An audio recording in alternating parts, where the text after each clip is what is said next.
Thanks, everybody. Thank you so much. Welcome to Build. I'm your host, Ricky Kimley. Our next guest is one of my favorite actresses. Whether she's doing comedy like Step Brothers, dramedy like I Love Dick, or Transparent, Kathryn Hahn is always authentic when on screen. Her new film, Private Life, is no different. It stars her and Paul Giamatti as two working-class New York City artists trying to conceive a child in their middle age. It's at times funny, at times warm, and like most films by director Tamara Jenkins, which we only get one of every about 10 years, it's a bit heartbreaking. Let's take a look at the trailer. They're here! I just don't want to find myself at 50 in some block association meeting trying to prevent the opening of a new bar. Richard, we're not turning 50 on East 6th Street. I'm 47. Having a baby is an immoral act. Overpopulation, climate change, rise of neo-fascism. Did you take your Valium? Yes? Why? They're trying a by any means necessary approach. I thought they were done with all that and they were trying to adopt. They're still doing that. They're like fertility junkies. Your best chance for success is with the donor egg. He's out of his mind. There's a lot of positives. Oh, it's easy for you to say. You'll have your genetic contribution. And me, I'm just left out. Don't even...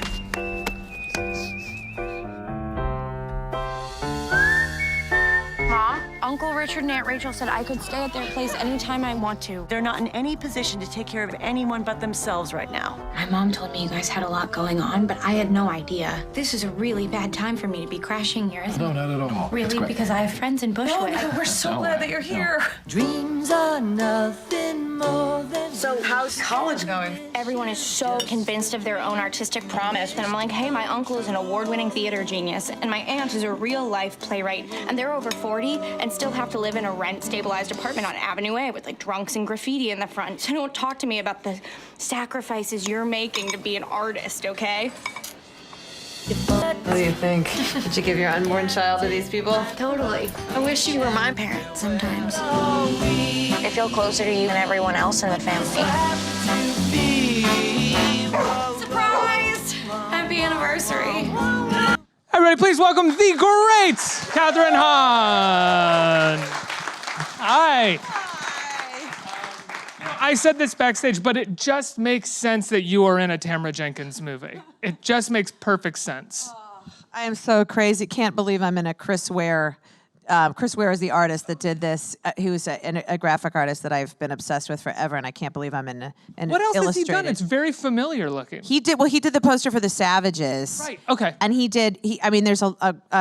got, his work is so incredible. If you look him up, he's an amazing, graphic artist and novelist. He's an amazing. Were you a fan of Miss Jenkins before working with her?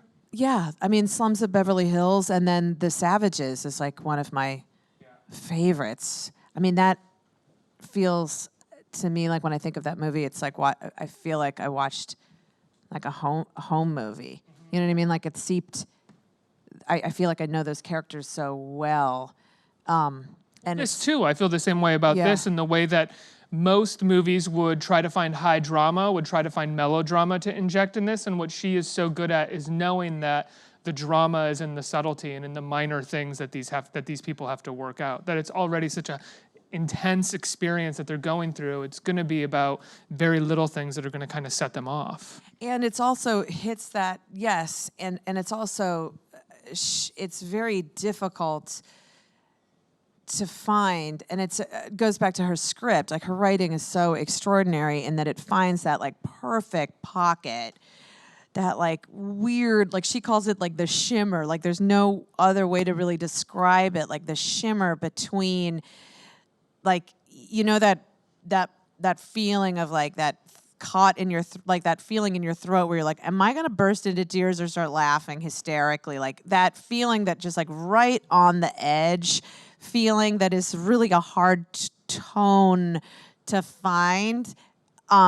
You know, some people call it dramedy, but I think it's like an even like trickier texture like that she's able to find, which is so difficult. And what turns me on as a performer and as a viewer,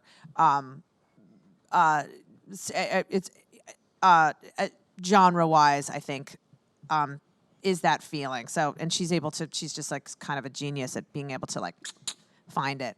I think even more specifically with this, because some of this movie for me, I mean, when it ended, it's about 2 hours long, but I was kind of like, I could keep going with these people. It's literally just a movie where you're watching good people live and try to solve problems together. And that's, that's a real testament to a filmmaker that they can make that entertaining, you know? Well, and the subject matter is, it's about a couple, it's Paul, the amazing, just like, national treasure that is Paul Giamatti. He's like been so unbelievable. Speak for yourself, I mean. Oh, I can't. Not when I'm talking about Paul Giamatti in the same breath. He's just a national treasure. So it's about a couple, Richard and Rachel, that are trying to have, they're in the kind of, you meet them in a little bit of a midlife crisis. They're in their 40s. They've been together forever in this rent-controlled apartment in New York City, Lower East Side. They're both kind of they're artists. Well, she's a writer, and he's maybe still a theater director, but he's a theater maybe director on the edge now. of He's not kind doing of it anymore. He's a theater director, but now he's also he's making he's kind of like a boutique pickle maker for farmers market. He's trying to figure it out. Yeah. All these dreams we had when we were 20s kind of didn't quite happen, or the way that we thought that what happens to like most people. You wake up in your 40s and you're like, oh shit, like it doesn't look exactly the way that I thought it was going to, and also we don't have children yet. We kept pushing it off, like it'll happen. We just have to wait till this happens. We have to wait till this happens. We have to wait till this happens. We're gonna wait till this happens. And then all of a sudden you're 40, and then you feel a little bit betrayed by your biology. And you're like, oh, it's just not as easy as I thought it was going to be. So now we're trying to have a kid, and it's not as easy as we thought. So you meet us in the middle of that struggle to have a child. And we're kind of, it's the baby project. We're kind of going at it by any means necessary. And now that we know, we're like in an era where there's a lot of means, there's a lot of avenues to try. And so we're going at it full force in all those directions. And what we always talked about, though, is like it's kind of a movie that's not really even about a baby. Mm-hmm.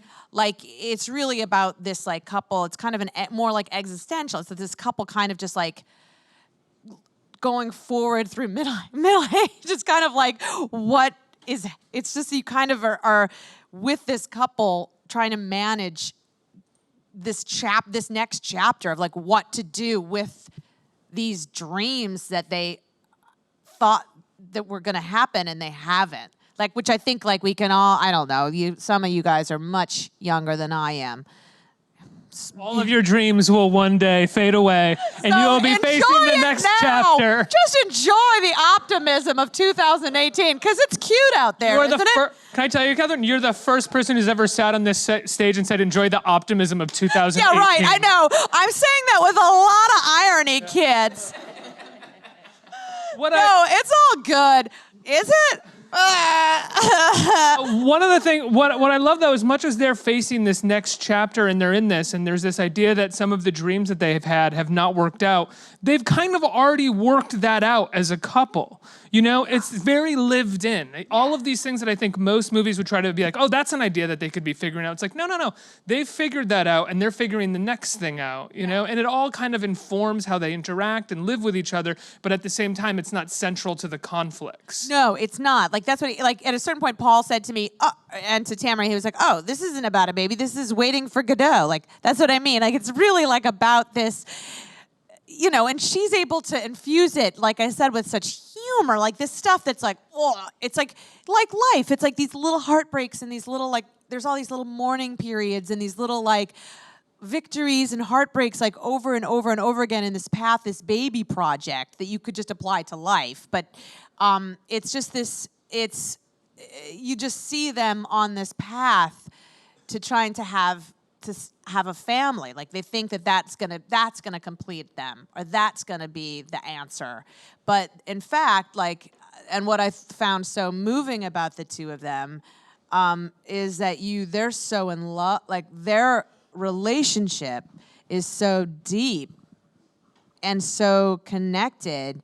And something that would so often have torn a couple apart is they still stay connected. They communicate really well together. I mean, For as codependent as they are, they really do. Well, there's a wonderful moment in the movie, and it's not a moment where you're communicating, and it's so small, and it's a moment where the two of you are on a couch together, and your niece is about to leave, and the two of you like hit him and smile and fall on him, and you're like, and it's this moment where you're like, oh yeah, this couple still is in love, and they love each other so much, and it's such a small thing to insert in the movie to make sure that you know that they love each other, and they're gonna make it through this no matter what. Yes. But we're watching them make it through it. Yes, exactly. Yeah. Exactly. Tamara is a filmmaker that I think came along in the 90s along with like Nicole Holofcener and maybe even like Todd Solondz, who's clearly much darker and maybe mean-spirited than Tamara Jenkins. So do I. He's got a new play in the city that I'm going to go see on Friday. I'm very excited. Play? It's his first play. It's called Max and Emma. It's at the Flea. I can't wait. Oh, God, I want to see that. But anyway, and their writing is very tricky because it's very subtle, and I'm wondering how it reads on the page versus when you get into the scene and start talking about what each line means and what you're exactly supposed to do, because it's not very direct on the page, I would think. It could seem somewhat like just two people having a very normal conversation until you start kind of being like, oh, this is the nuance here. I mean, her writing is, I mean, yeah, it's funny because sometimes in talking about this, sometimes I forget when I first read the script, it's like the images I see from when I first read it to what I see on the screen sometimes are like the same to me because it was so clear to me when I first read it. Like her writing there was no improvising in this at all, basically. Like there was a little bit, like I think Uncle Bob, you guys haven't seen it yet, but you will. You will. It's on Netflix this Friday. It's on Netflix and in some theaters. If you have a chance to see it in theaters, I would highly recommend it because it's beautiful on a big screen. Yeah, who shot it? Oh, this guy, Christos Papalopoulos. I think I totally baffled his last name. But he's an amazing director of photography, Christos, who is, unbelievably beautiful. He's incredible. It's very gray and wintry, but at the same time, usually when a movie is gray and wintry, I kind of want out of it because it's so bleak. With this, by the end of it, I was like, oh, I'm excited for winter. It's really beautiful in New York in the winter. It just is textured. He held the camera like most of the time, if not all of the time. His love for it through the lens was so strong, and for Tamara, like what he caught was just like, yeah, I'm with you. Like he's extraordinary. One word only, Christos. He was unbelievable. Yeah, one word only. Would he be like, good? No, I'm saying like one name only, just Christos. It's funny because it's like I hardly remember his last name because he was just always Christos, just holding this camera. He's a beautiful person and an amazing artist, this director of photography. But anyway, yeah, Friday. Theaters. Yeah, you were talking about the writing and how when you first read the script, it essentially the movie almost came out exactly as you had imagined it. Yeah, there was like very, very little improvising. And how often does that happen? Well, I not often anymore. Like there has been a trend of, at least in the work that I have been doing, where there has been like some futzing or flailing around the script a little bit, which has been like awesome and helpful. Like if it hasn't like, when you get onto the set and it doesn't feel like, you've been able to kind of like play around with language, and that's been great. Like, but there is something about being with someone who is who just knows exactly what she wants. She has worked on this for so long. She has honed it down to like exactly the essential. The language is so clear. It felt like a play. And so you just wanted to do that justice. And there was no other language needed. And like she just has such a specific rhythm that you learned so much of who you were playing from that. Like you didn't have to search outside or make anything up. Like it was just exactly in the language. So there was a ton of freedom as an actor in that. So Paul and I, like, we just really had to like listen and look at each other and just try to do justice to that language. And then Kayli. How long has she been working on this screenplay? Well, The Savages was 10 years ago.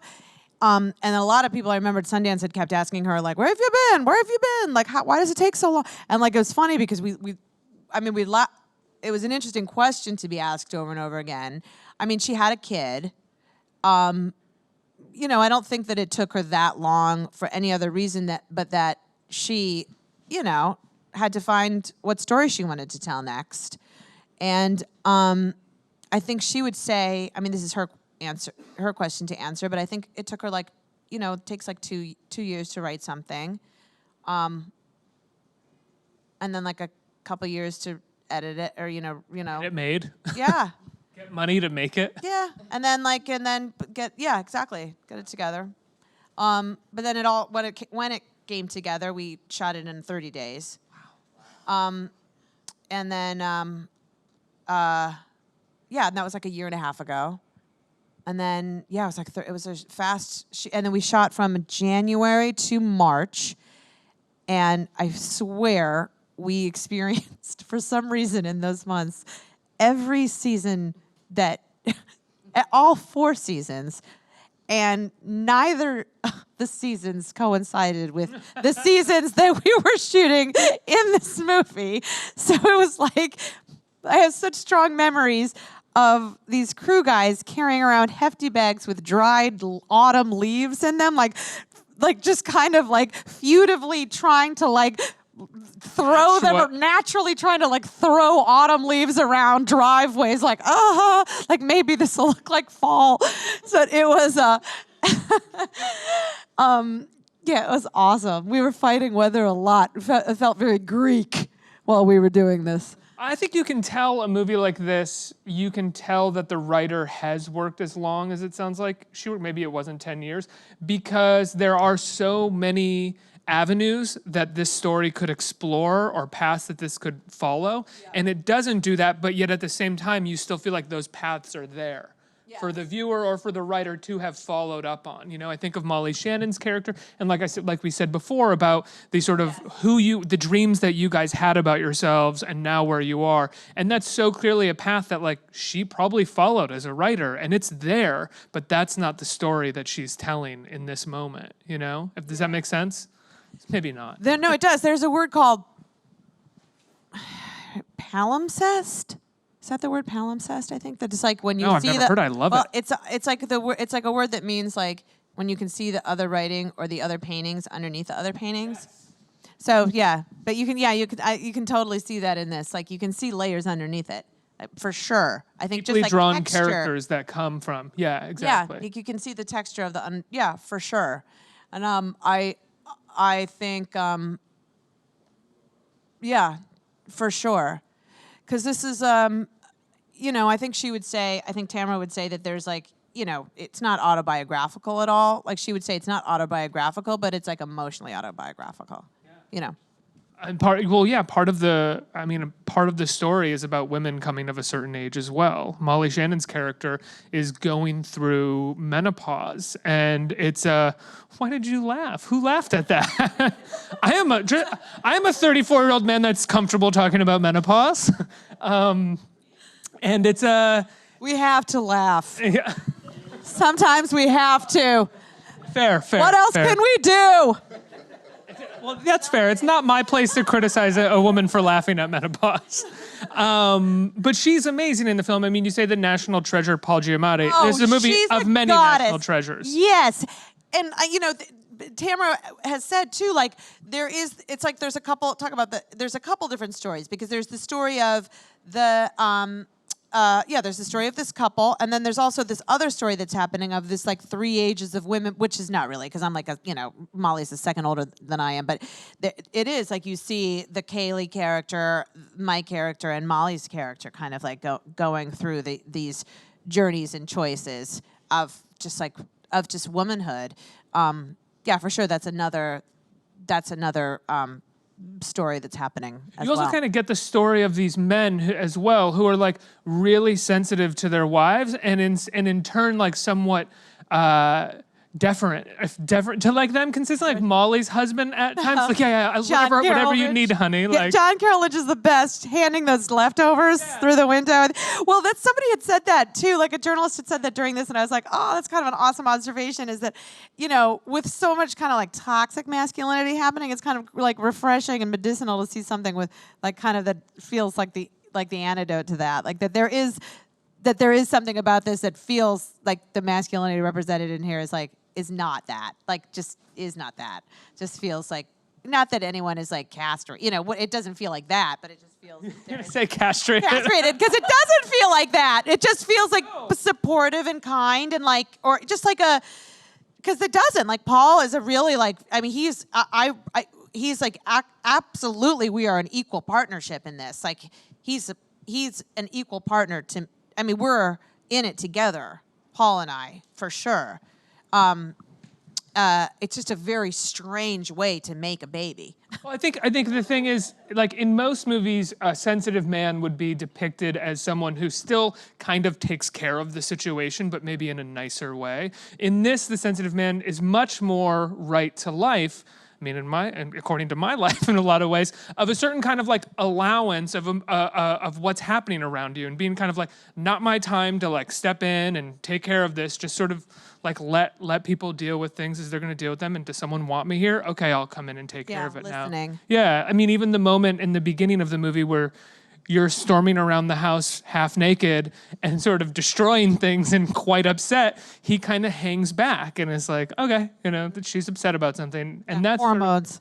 That's more of what a good sensitive man kind of does. He doesn't really come in and say like, well, how am I going to take care of this for you? Because that just ruins everything. You also have a project right now. You have the Romanoffs, right? Where you worked with Matthew Weiner. That's also coming out this Friday, I believe. Yes. Right? No, that's another Friday. That's another the 11th. Friday. Yeah. So the next Friday. Yeah. What was it like working with? That's another person who I'd imagine there's very little improvising around. Yeah, very little improvising. Yeah. I mean, I can't say much about that other than I know that because my episode doesn't come out till later in the season. He's doing a week by week. It's a week by week, like old school. Yeah. Anthology series. So I know that each one is like it's completely, I don't even know how it connects to the other episodes. Each one is like its own kind of short film. And I know that they're all connected, that someone in each episode believes that they are in some way descendant of the Romanovs. Mm-hmm. And in mine, I think I am connected to the Romanov dynasty. What is your character going through outside of that connection? Can you talk about that? I can say that I'm on an international trip to try to find my lineage, to try to dig deep into my lineage. Oh, cool. No, I think that's what I can say. That's pretty cool. I know. And but I'm excited. I'm excited to see the other ones. I mean, there's so many people in this cast, and I'm like, God, I never got to work with any of them. I've heard each of them is essentially like a feature-length film, or at least the first few. I just heard that too. I didn't even know that. I thought they were all hours, and then I'm like, oh, I guess they're like hour and a half. Yeah, like the first couple are like 88, 90 minutes. Yeah. Something like that. Yeah. Yeah. You also recently shot a pilot, or you're about to shoot a pilot? I did. Tom Perrotta? I shot a pilot last June. Yeah. Called Mrs. Fletcher, written by Tom Perrotta for HBO. Cool. Yeah. Yeah. Who Tom Perrotta, for anyone who doesn't know, he wrote the book Election. He wrote The Leftovers with David Lindelof. Little Children. Mm-hmm. Yeah, he's a phenomenal writer. Yeah. What was it like working on that? Yeah, it's an interesting bird. Like we're in the process of like figuring it out, and I could not be more excited to be working with those brains. Yeah, it's exciting. But you can't say much about it. I just think no, it's really exciting. It's a dual coming of age story of single mom and her son, and he's going away to college, and so she's kind of left alone, and he's kind of like trying to figure out. He was kind of like he was kind of learning about intimacy and consent and vulnerability and love through internet porn. You know what I mean? Like that's kind of like where he learns about all of that. And so he's going off to college with that, and she's kind of left alone at home now, just discovering internet porn for herself. So it's kind of, we'll see what happens. Let's get some questions from our audience. Who's the question? Hi, thank you so much for being here. I was just wondering who some of your artistic influences are, whether they're actors or people that work in other mediums as well. Oh, that's an awesome question. I have like, there's so many right now. Donald Glover kills me. It just really does. I'm just really inspired by his brain. Bjork. Always. Always, really does. I just really love everything. Gina Rollins, always. Gina Rollins, wow, that's amazing. Like, have you ever tried to pursue or look for anything that would give you the chance to perform like Gina Rollins did in some of those movies? Like, I feel like a lot of this stuff has like a kernel of it. Yeah. Yeah. Sometimes, there's like a kernel somewhere. I think in maybe this stuff with Jill. Like Jill they're like Jill Clayburgh, like all those kind of messy 70s heroines. I love a flawed heroine. I love anyone that's not camera ready. You know what I mean? I'm always excited by someone with an eyebrow out of place or, yes. I don't like, not perfect teeth, not perfect. I'm always excited by someone that's just like their true, authentic self on camera. That's what makes them, yes. And then I feel like that's, then you see like, that makes me excited because then I get to see like their soul come. That kind of expression of self is always really exciting to me. Like then there's some women artists too that I'm really like. Sophie Calle is like really, like there's just like some people that I'm, not just performers that I'm interested in. Andrea Arnold is a filmmaker that I'm really obsessed with, yeah. She's doing all of the new Little Lies. Big Little Lies. I know, we're all really in for it, you guys. Yeah. We're all really in for it. Have you ever seen her first movie, Red? Oh no, Red Road? Wasp's Nest.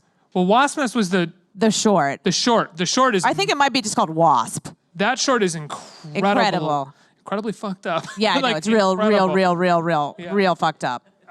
But yeah, I guess Fish Tank. And I think there was one movie before Fish Tank. I thought, but maybe I was just thinking of Wasp. Don't know. Fish Tank is amazing. Fish Tank is so gorgeous. Her Wuthering Heights is like nobody talks about that movie, and her Wuthering Heights is so amazing. So good. So muddy and dirty. Michael Fassbender, you guys. Yeah. Okay. Andrea Arnold's the best. The best. So a lot of so many, and there's so many women, so many, Yes, I've so many people I'm inspired by. I'm constantly like, how did you do that? Like all the time, I'm like blown away. There's so many people. There's like some movies like these red, white, and blue movies when I was growing up. David Lynch movies when I was growing up. Like, the Krzysztof Kieslowski. Yeah, Red, yeah. White, and Blue. Got it. Yeah. Yeah. Like there's, I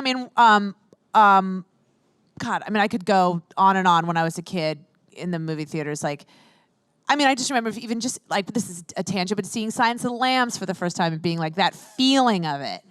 Just so good. Like, and I was too young seeing, I wasn't that young, but I remember seeing it being like, the experience of feeling that and seeing a movie and having that feeling the whole time and sustaining that tension. I was like, I just was, and Jodie Foster, anyway. Silence of the Lambs is one of the few perfect movies. Like when I rewatch Silence of the Lambs, I'm like, this is an absolute, every shot, every lighting cue, every sound cue, every performance moment. Like this is just everything came together. This is a perfect weird romance between the two of them, like the love story. Like I was like, how did they get that feeling? Like father-daughter, like it was all of it. That's when Demme started using, in a lot of ways, because I love Jonathan Demme and his work just before that as well, but when he started using that technique where the actors are literally almost looking down the barrel of the lens while talking to each other. Yes. And it's in that movie, he started doing it in Something Wild, but then in Silence of the Lambs, it's like every scene has a moment where a character is staring down the barrel of the lens. Talking. It's so great. Yeah. It's so good. And then E.T., forget it. I love E.T. so much. It's like an opera. I can't see that red hoodie without bursting into tears. I can't. I just see it and I'm like, oh, Elliot. Can't do it. First movie I ever cried in, I think, was E.T. Oh, I was a sobbing disaster. I just remember being like in the movie theater, like neck tears. Like, you know when you're crying so hard that it's like down your neck? Oh, God. I imagine that when my parents showed me E.T. and I was like, weeping and screaming at the screen when he was like, like, you're killing him. My parents had to have been thinking, this might have been a mistake. Maybe we should have waited a couple of years. Because I think I was like, ah! Freaking out.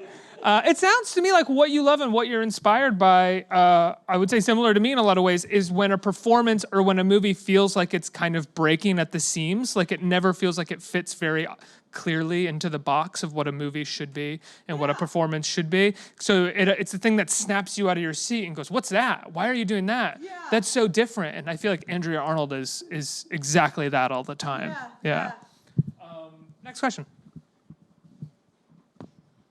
Hi. Hello. I didn't expect that. Uh, so sweet. so, No, I'm so glad I didn't expect like a walk-up. Hi. when you first saw, walk up too. When you first read the script for this film, what connected you to your character? Oh, I mean, that's an awesome question. I would say, for me, it was just like I think it was the ache of just like what it would feel like to want something so badly and have it just crazily outside your reach and not know how to get to it. I don't know if I related to it or if that was something that I had a crazy empathy for and just wanted to explore, if that makes sense. Or just like the feeling of like knowing like, oof, that feeling of being, of knowing what it would feel like to be betrayed by your own biology. Like that's just something that happens. Like it just is a biological bummer that our most fertile years are when we are, it's like our, when we're trying to figure out who we are as women creatively and financially. And, in my 20s, freezing your eggs wasn't an option. And not that even is a necessary given that it would work. You know what I mean? But it was, I was having a baby wasn't even on my mind. I was just trying to become who I was or thinking I was becoming who I was. So anyway, I had a deep empathy for Rachel at all of a sudden turning 40 and being like, maybe now's my time. And then just feeling like betrayed by her biology. So anyway, I think it was just empathy for her. And also Tamara Jenkins, most importantly, because I was like, that's a person that doesn't do this very often. And I wanted to get in there with her. Thank you. One more. Hi, over here. Oh, hey. I mean, I know you touched on it before, but I was wondering, are there any experiences and characteristics that you share with your character Rachel in this film? Oh my God, besides my personhood and the hair, I would say she's a little more brittle than I am, I think, if that makes any sense. But yeah, I think oh gosh, not terribly much. I'm sure that I can't see it clearly, but I'm sure other people could. Someone mentioned yesterday to Tamara and I both, or asked if I used Tamara as an inspiration, because I guess we seemed similar, Tamara and I, or Tamara and Rachel. And I hadn't, but I guess subconsciously that had happened just because we just spent so much time together. And she wrote it. And she wrote it, yeah. And so and even though Tamara would say it's not an autobiography, but of course there is subconsciously something very connected between Rachel and Tamara. So that made total sense. I don't know. I would say that we're both somewhat quick triggers. Sometimes my husband would say so. You have a quick trigger? Sometimes. What? No, sometimes. Speaking of triggers, there's a moment in the movie where Paul Giamatti in the doctor's office kind of has a bit of a meltdown. And as I was watching that scene, I was like, yeah, you can't have Paul Giamatti in your movie and not have this scene. Like, Paul Giamatti needs his moment where he gets very upset in front of a group of people and then apologizes for it afterwards. And then everybody very slowly, like, understandably, like, that's my favorite part of the scene, is when everybody just, like, because they've all been there in that waiting room. That's what I love, is that everybody's like, helps him like slowly pick up the brochures, because everyone there has also done it. And there's just like a throwaway line where he's like, my jacket clipped it. Like, My jacket clipped it. like really great. So sad. Okay, I have to let you go. I love this film. Congratulations. Such a wonderful film. Netflix this weekend. Romanoff's on Amazon next weekend. Kathryn Hahn, everybody. The great Kathryn Hahn. Let's hear it. Awesome.